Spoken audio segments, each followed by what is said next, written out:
आगे गोपी कहती है, चलसी अद्रजान चारयान पशून नलिने नलिन सुंदरम नाथ ते पदम शीलतृणांकुरे सीदती नः कलिलता मनः कांत गच्छति।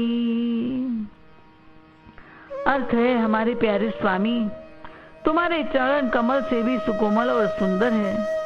जब तुम गौओं को चराने के लिए व्रत से निकलते हो तब यह सोचकर कि तुम्हारे वे युगल चरण कंकड़ तिनके और कुछ कांटे गड़ जाने से कष्ट पाते होगे। हमारा मन बेचैन हो जाता है, हमें बड़ा दुख होता है। गोपी बैठी है रात्रि में यमुना पुलिन पर, परंतु वर्णन प्रातः कर रही है।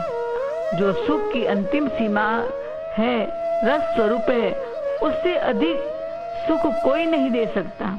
हे प्यारे, आपसे अधिक हमें सुख कोई नहीं दे सकता, क्योंकि आप हमारे स्वामी हैं, जो स्वयं में अभी अमृत है। स्वामी स्वतंत्र है, वही सुख दे सकता है। पराधीन सपनेऊ सुख नाही। स्वामी यानी अपना कंट्रोलर, शास्त्र अनुसार चलने वाला, मनमानी करने वाला नहीं। आप जंगल में छुपना चाहो तो हम तुम्हें कैसे रोक सकती है? आपका स्वभाव सुख देना है, अवश्य आपका छुपना भी हमें सुख देना होगा। मगर हम आपकी प्रेमी हैं। प्रेमी सुख नहीं चाहता, सुख देना चाहता है। इसलिए आपका वन में छुपना, भटकना हमें मंजूर नहीं। तुम जब व्रत से गौचारण के लिए चलते हो, आपका जाना पशु पर कृपा करने, उन्हें भोग शुदा निवृत्ति के लिए तृप्त करने हैं। अगर आप वन में न जाओ तो व्रज का कोई पशु वन में जाए ही नहीं। इसलिए आप वन में जाते हो। आपका वन में जाना इसलिए मधुर है। आप बाबा के साथ वन में जाते हो या वन में गई हो तो या हम वन में गई हो तो हमसे मिलने जाते हो। किस देव के पूजन के लिए वन में जाते हो तो एक बात थी। किसी देव के पूजन के लिए आप वन में जाते तो एक बात थी, उससे हमें सुख होता। मैया बाबा राधा को सुखी देख आप सुखी होते, यह देख हमें सुख होता। मगर आज हमें वन में छोड़कर वन में जाना तुम्हारा उचित नहीं है। यह हम अपने सुख के लिए नहीं कह रही। तुम्हारे चरण तो हमसे दूर जाना ही नहीं चाहते। दिन भर वैसे भी हमारे आगे पीछे घूमना उस चरण को पसंद है। तुम सखाओं को, गायों को वन में छोड़कर गुप्त रूप से हमारे पास आते हो, सुख पाते हो। वो चरण तुम वन में ले गए क्योंकि तुम सोचते हो मैं वन नहीं गया तो गोपियों को विरह दुख कैसे होगा। उन्हें विरह दुख नहीं होगा तो उसे कण कण में मैं कैसे दिखूंगा। हमें मैं कृष्ण हूँ यह अनुभव कैसे होगा। आनंद तृप्ति का अनुभव कैसे होगा। इसीलिए हमको सुखी करने तुम स्वयं कष्ट उठाकर अपने चरण को बलपूर्वक वन में ले जाते हो। हम तुम्हें सुख देकर सुखी होना चाहती है, इसीलिए तुम्हें दुख देकर सुखी होना नहीं चाहती। किंतु तुम हो कि हम कब से बुला रही है पर तुम आते नहीं। इससे तो लगता है कि तुम दुखी करने पर तुले हो। इसी कष्ट से गाय भी वन जाना नहीं चाहती कि हमारे नाथ के चरणों में तन में कष्ट होगा। जब बलात् तुम उन्हें चराने के लिए जाते हो और इन्हें बार बार आगे की ओर हाँकते हो तो वो घूम घूम कर तुम्हारी ओर देखती है, क्योंकि आपके चरण कमल से भी कोमल है। कमल लाल, कोमल, शीतल, सुरभित होता है। आपके चरण भी इसी विशेषता वाले हैं। कमल को तो सरोवर में रहना चाहिए, वैसे आपके चरण कमल को हमारे हृदय रूपी मान सरोवर में रहना चाहिए। हृदय में स्नेह रूपी जल है। उस चरण को तुम उस कांटे कंकर वाली भूमि पर ले जाते हो। नाथ, वो चरण तुम्हारे हैं, तुम उसके स्वामी हो। तुम्हारे होने से तुम उसे जहाँ चाहो ले जा सकते हो, मगर तुम्हारा एक चरण भी भूमि पर रखने योग्य नहीं तो युगल चरण की तो बात ही क्या। गोलोक में कमल के सिंहासन पर आप विराजमान होते हो। वैकुंठ में लक्ष्मी उस चरण को गोद में रखती है। उसे कंकड़, तिनके और कुछ कांटे गड़ जाने से कितना कष्ट होता होगा। श्री कृष्ण तो मूर्तिमान प्रेम है। वे चलते हैं तो उनके प्रत्येक पद विक्षेप के स्थान पर पृथ्वी पिघल जाती है, क्योंकि श्री कृष्ण पृथ्वी के भी कांत है। किंतु गोपी के हृदय में जो अतिशय प्रेम है वो पृथ्वी के द्रवित होने पर निर्भर रहकर कैसे आश्वस्त हो सकता है? भगवान पंचायती तो नहीं है, उसके अपने हैं। गोपी को लगता है कि घास में कहीं घास के कठोर बीज शील पड़े होंगे, कहीं सूखी कठोर घास तृण के तिनके होंगे। प्रेम में ऐश्वर्य नहीं दिखता। गोपी तो उन्हें परम सुकुमार ही दिखते हैं। गोपी को तो श्री कृष्ण परम सुकुमार ही दिखते हैं, जबकि कृष्ण ने बड़े बड़े राक्षस मारे। हे प्रियतम, हमारा मन व्याकुल ही रहता है कि कहीं तुम्हारे चरणों को किसी बीज तृण या कांटा फंसने से पीड़ा न हो। सारे व्रज के तुम भले नाथ हो, परंतु हमारे तो कांत हो। प्रेमी का हृदय ऐसा होता है कि प्रियतम पर एक चिंगारी न पड़े, इसके लिए कोटि कोटि जन्म नरक की अग्नि में जलना पड़े तो वो जलने के लिए उद्यत रहता है।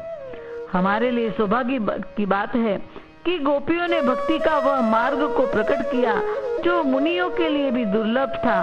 वे वेद शास्त्र के विद्वान थे और मननशील थे, किंतु वे भी नहीं सोच सकते थे कि भगवान के साथ ऐसा माधुर्य संबंध जोड़ लेना जीव के लिए संभव है। गोपियों ने तो यह कोई परंपरा से भिन्न नवीन मार्ग ही निकाल लिया। यह ऐसा मार्ग है कि इसमें परमात्मा केवल बुद्धि गम्य अथवा मन से हृदय से मिलने वाले नहीं रह जाते। वे प्रत्यक्ष स्थूल नेत्र कर्ण नासिका कर पद आदि इंद्रियों द्वारा उपलब्ध होते हैं। दिन से रात में भगवान कब जागते हैं, उठते हैं, बैठते हैं, मुख हाथ धोते, दंत धवन स्नान श्रृंगार चंदन अंगराग आदि धारण करते, कैसे गोप कुमार संग गौचारण वन विहार करते, कैसे भोजन करते हैं, गौचारण में कैसी क्रीड़ाएं करते हैं, दोपहर विश्राम कैसे करते हैं, सखी संग वन विहार रास विलास कैसे करते हैं, कब कैसे शयन करते हैं। इस प्रकार दिन रात की पूरी लीला का सूक्ष्मता से चिंतन किया जाता है। प्रेम विश्वास से उत्पन्न होता है और सेवा के रूप में परिणित होता है। सेवा से स्मृति, स्मृति से तृप्ति होती है, पर ये तृप्ति और प्यास बढ़ाती है। जहाँ विश्वास नहीं वहाँ प्रेम नहीं। जब प्रेम होता है तो सेवा अपने आप होती है। अपने प्रियतम की सेवा से स्मृति से तृप्ति होती है, पर ये तृप्ति और प्यास बढ़ाती है। जहाँ विश्वास नहीं वहाँ प्रेम नहीं। जब प्रेम होता है तो सेवा अपने आप होती है। प्रेम के द्वारा जीव नहीं प्रिय प्रेमास्पद को अर्पित होता है। प्रेम के द्वारा जीव नहीं प्रिय प्रेमास्पद को अर्पित होता है। प्रियतम के व्यक्तित्व में अपने व्यक्तित्व का समर्पण ही प्रेम की चरितार्थता है। गोपी भक्ति मार्ग की आचार्या है। कहती है कि विधाता ने हमें दुख भोगने ही जन्म दिया है, और वे भी ऐसे हैं कि जो कार्य हमें प्रिय नहीं लगता वही कार्य कर रहे हैं। मानो कृष्ण कह रहे हैं, गोपी मेरी चिंता मत करो, मुझे वन में कोई दुख नहीं। पशु पक्षी के मधुर कलरव सुन मुझे आनंद होता है। सखा संग क्रीड़ा करता हूँ, यमुना स्नान करता हूँ, वहाँ मुझे सुख प्राप्त होता है। गोपी कहती है, कांत ये तुम कहते हो तो ठीक है, परंतु तुमने हमारा मन चुरा लिया है। तुम्हें छोड़कर हमारा मन रहता ही नहीं, इसलिए तुम्हारा वियोग हमें बहुत पीड़ा देता है। कृष्ण कहते हैं, मैं प्रातःकाल जाता हूँ तो वापस भी तो आता हूँ, तुम्हें सायंकाल आनंद प्राप्त ही होता है। गोपी कहती है उस समय भी तो हमें आनंद नहीं मिलता। कृष्ण कहते क्यों? गोपी कहती है, दिन परीक्षे नील कुंतले वनरुहाननम विभृदावृतम धनरजस्वलम दर्शयन्मुहु मनसि न स्मरं वीरयच्छसि मनसि न स्मरं वीरयच्छसि। अर्थ है, दिन ढल जाने पर जब तुम वन से घर लौटते हो तो हम देखती है कि तुम्हारे मुख कमल पर नीली नीली अलके लटक रही है। गायों के खुर से उड़ उड़ कर धूल पड़ी हुई है। हमारे लोक प्रिय वीर प्रियतम, तुम अपना वह सौंदर्य हमें दिखा दिखा कर हमारे हृदय में मिलन की आकांक्षा प्रेम उत्पन्न करते हो। नित्य नित्य की अभ्यस्त वह छवि गोपियों को स्मरण आ रही है कि जब दिन समाप्त हो रहा होता है, सूर्य अरुणाचल में जब अनुराग की अद्भुत अरुणिमा बिखेर रहा होता है, तो दिन और रात्रि के संधि का संध्या समय होता है, तब हम देखती है कि श्याम सुंदर गौचारण से आ रहे हैं। आपके काले घुंघराले कोमल बारी सघन स्निग्ध केश ललाट और कपोल पर लटक आए हैं, अपने स्थान से अवस्थित हो गए हैं। वह बाल ऐसे लगते जैसे कमल पर भंवरों का समुदाय मंडरा रहा हो। प्रथम गोपी की दृष्टि बाल पर, फिर मुख पर गई। बाल में काम का वास है। बाल से मुख की सुंदरता और बढ़ती है। फिर ललाट कपोल पर दृष्टि गई, फिर पूर्व दृष्टि चेहरे पर गई। मुख कमल है, बाल की लटे काले भंवरे हैं। अब गोपी की दृष्टि कृष्ण के नेत्र पर जा रही है। ध्यान विद्या सीखनी है तो गोपी से सीखो। आपके नेत्र ऐसे हैं जैसे स्वच्छ जल में दो मत्स्य क्रीड़ा कर रहे हो। कानों में रत्नों के कुंडल है और उनकी झलक झिलमिल करती कपोल पर पड़ रही है। भौहें कमान जैसी है, नाक उस पर बाण जैसी नुकीली सीधी है, उस पे नथ लटक रही है। गायों के खुर से उड़ी धूल सारे तन पर लगी है। श्री कृष्ण का यह वेश क्या है? मानो वे गोपियों से कह रहे हैं कि मैं दिन भर तुम्हारे ध्यान में ऐसा मग्न रहा कि मुझे अपने केस संभालने का और शरीर पर पड़ी धूल हटाने का भी ध्यान नहीं रहता। तुम्हारे प्रेम को मैं जानता हूँ। मुझे पता है कि मेरे दर्शन के बिना तुम लोगों को दिन भर कैसी व्यथा हुई है। आपके भंवरे जैसे घुंघराले काले केश जाल है और दर्शन करने वाले के नेत्र रूपी मत्स्यों को फंसाने के लिए है। हम दुखी होती है आपका दर्शन करके कि वन में आपकी हमारे जैसी सेवा करने वाला कोई नहीं। कोई तो चुपके वन जाकर सेवा भी कराती है, लेकिन सब तो नहीं जा पाती। अब गोपी का ध्यान कृष्ण के चलने पर है। श्री कृष्ण प्रेम के देवता है और प्रेम एकांगी नहीं होता, चतुर्मुखी होता है। श्याम सुंदर, आप सीधे नहीं चलते। आप कभी दाहिने मुड़ते हैं, कभी बाएं, कभी पीछे घूमकर देखने लगते हैं, कभी आगे बढ़ जाते हैं नृत्य करते हुए, कभी सबसे पीछे पहुंचते हैं, कभी सबसे आगे आ जाते हैं। बंसी बजाते हैं, गाते हैं, हंसते हैं। उनके नेत्र दाहिने बाएं आगे पीछे नीचे ऊपर चारों ओर प्रेम की वर्षा करते, कटाक्षपात करते घूमते हैं। अनेक बहानों से हमें अपना श्रीमुख दिखाते हैं। इसका वर्णन भी एक सखी दूसरी सखी से करती हुई कहती है, एक बार गायों के मध्य चलते चलते श्याम सुंदर ने गेंद उछाली और उसे देखने के बहाने आकाश में जैसे देखते हो इस प्रकार मेरी ओर देखा, किंतु यह लज्जा मेरी शत्रु बन गई। ये लज्जा जला देने योग्य है। अरे यह नंद नंदन का वेश तो अपलक देखने योग्य है, इसे अपलक देखो।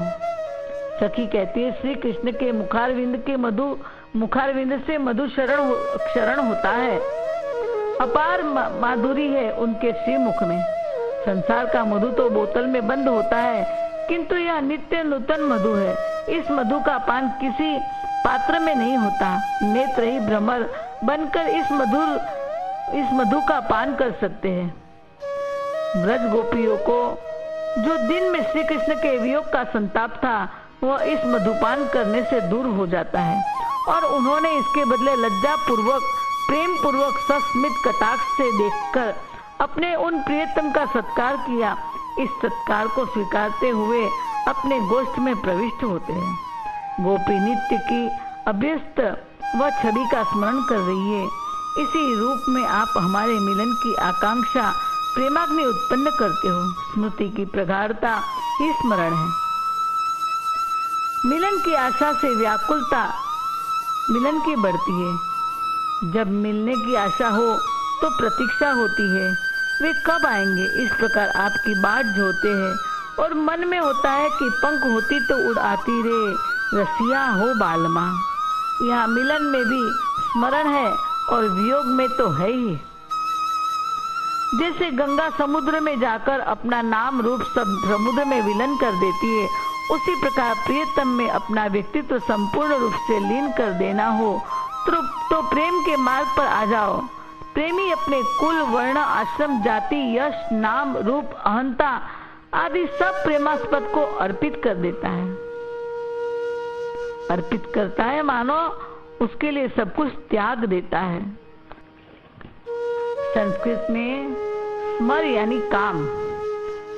गोपी कहती है कि जब हम समझती है कि तुम दिन भर हमारे स्मरण में तड़पते रहे हो, तब हमारी मिलन की आकांक्षा और तीव्र हो जाती है।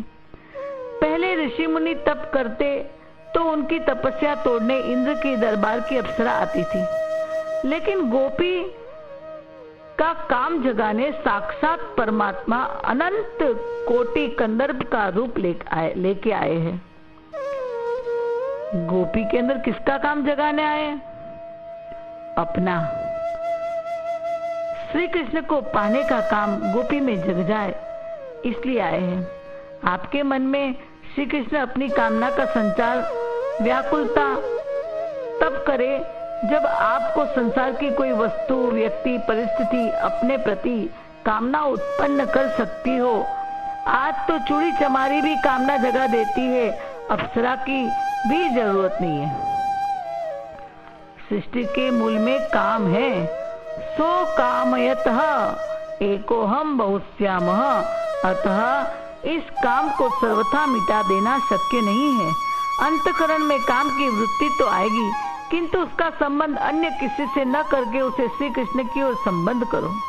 तुम भले ही श्री कृष्ण को ईश्वर मत मानो, केवल नंदलाल मान आगे बढ़ो। आपके ईश्वर कहने से वह संबंध न बन पाएगा जो नंदलाल कहने से बनेगा। प्रेम में ऐश्वर्य बाधा करेगा, इसीलिए वृंदावन में कृष्ण नंदलाल है, ईश्वर नहीं। बड़े बड़े ऋषि मुनियों को काम की ओर खींचने के लिए, संसारी काम की ओर खींचने के लिए अप्सराओं को आना पड़ता है, लेकिन गोपियों को कहते हैं कि भगवान स्वयं अपनी तरफ खींचने के लिए आए हैं। उन्हें ईश्वर मानोगे तो कैसी भक्ति होगी? उन पर पानी डालोगे, चंदन पोतोगे, उन पर फूल फल लपटकाओगे और उन पर पैसा फेंक दोगे, हाथ जोड़ अपनी कामना पूरी करने को कहोगे। लेकिन कृष्ण को तुम्हारा यह कुछ नहीं चाहिए। वे तो प्यार के भूखे हैं। उन्हें तुम अपना मानो, उनसे संबंध बनाओ, संबंध निभाओ, तुम्हारा कल्याण होगा। चाहे पुत्र, सखा, स्वामी, पति, प्रियतम बनाओ। श्री कृष्ण से प्रेम संबंध हो गया तो संसार में केवल व्यवहार रह जाएगा, प्रीति नहीं रहेगी। मस्त राम मस्ती में, आग लगे बस्ती में, ऐसा हो जाएगा।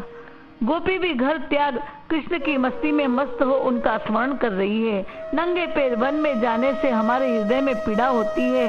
उस पीड़ा को दूर करने हमारे हृदय पर पैर रखो और मिलन की तीव्र प्यास संध्या को जगाते हो, उसे शांत करो, अधरामृत दो।